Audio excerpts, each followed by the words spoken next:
Hey everyone, Tankenstein here. In this video, I've got your very first gameplay and overview straight from the Firebird's dev server for the Super Hind. This is a currently rank 6 battle rating 10.3 squadron, that's right, squadron attack helicopter in the Great Britain helicopter tech tree. And of course, flies under the South African flag. Now this vehicle is of course of Russian origin, however has a lot of South African modifications on it, including the weapons that can carry, specifically the ATGMs. This thing can carry the ZT3A2 Ingve ATGMs, which are pretty damn decent. They don't have the greatest firing range or maximum speed, but they do have a tandem charge heat warhead with 1000 millimeters of armor pen, which is pretty good. 5-kilometer range, not fantastic, not terrible, and a 342 meter per second maximum speed, which again, not fantastic, not terrible. Pretty decent, but it does have that tandem charge warhead, which is very nice. And this thing can also carry a lot of other weapons, including up to two 500-kilogram bombs, the S8KO rockets, 250-kilogram bombs, S24 rockets, and incendiaries, so you can dispose of your enemies however you so choose. Now, this also, of course, has a 20mm gun, which is pretty decent, nothing crazy, pretty standard fare, and you have both night vision, and it doesn't say here, but it does have FLIR, so basically thermals, you do have access to it, despite the fact that this does say NVD, and you also have the HIRSS, the flares and chaff, and IRCM, which all help towards this thing being a fairly survivable and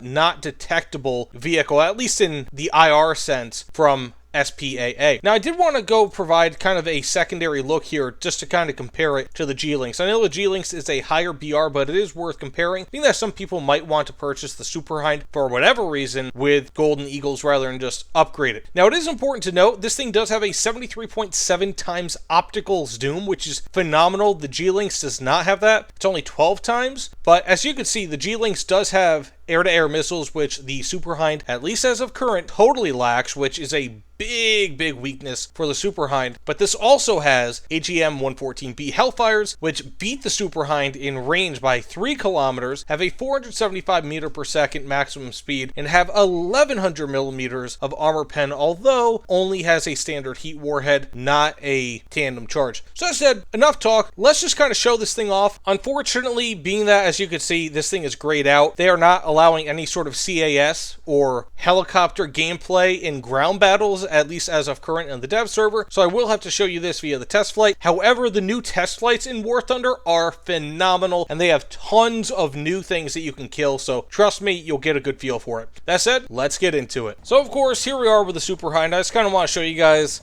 real quick the general flight characteristics of this after just taking off. It's not at all a slow vehicle. I mean, I am going around 200 kilometers per hour, which really isn't bad. I mean, I could kind of go into it a little bit more, but just off the airfield, not bad. This is slower than, of course, as I mentioned before, to compare it to the G-Lynx. It is a touch slower than that, but not by much. And this also has a somewhat higher rate of climb. So performance between this and the G-Lynx, again, being two similar BR vehicles that you could purchase via Golden Eagles, it's not all too different. What you're going to get is a difference in the weaponry. So as said, this is the gunner's cockpit, if that makes any sense. I believe it is. And then, of course, you also have this right here, but I'll show you this in a second.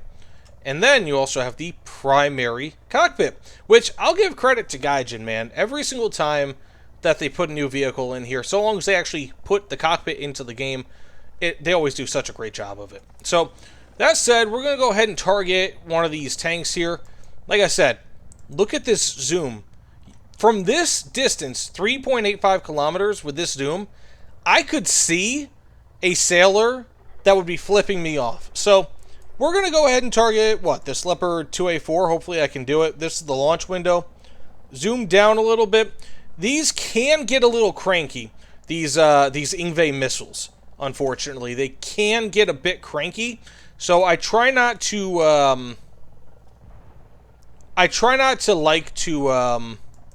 whatchamacallit with them, kind of throw them around too much. I'll show you what I mean here, I think, if I can help it.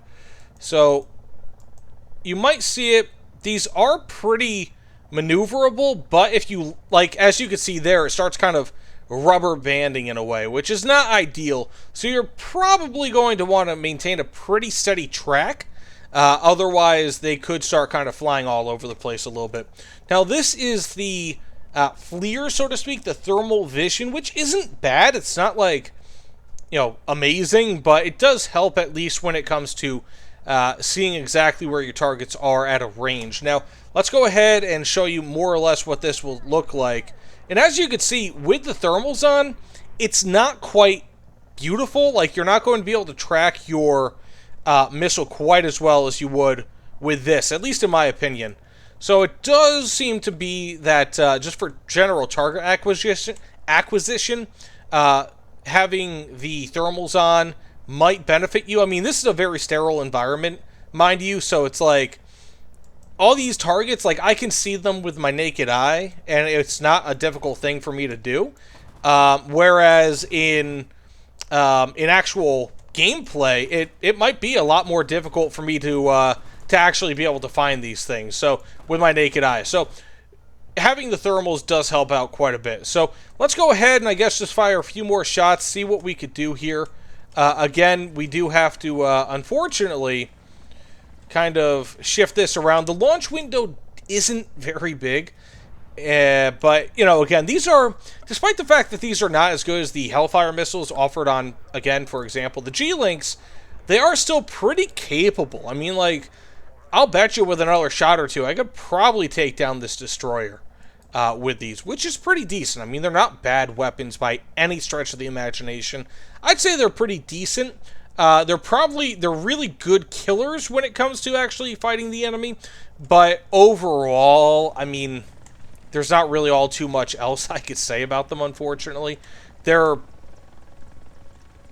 they don't really have great range. They don't have great speed. Not bad by any means. It's just not great, so to speak.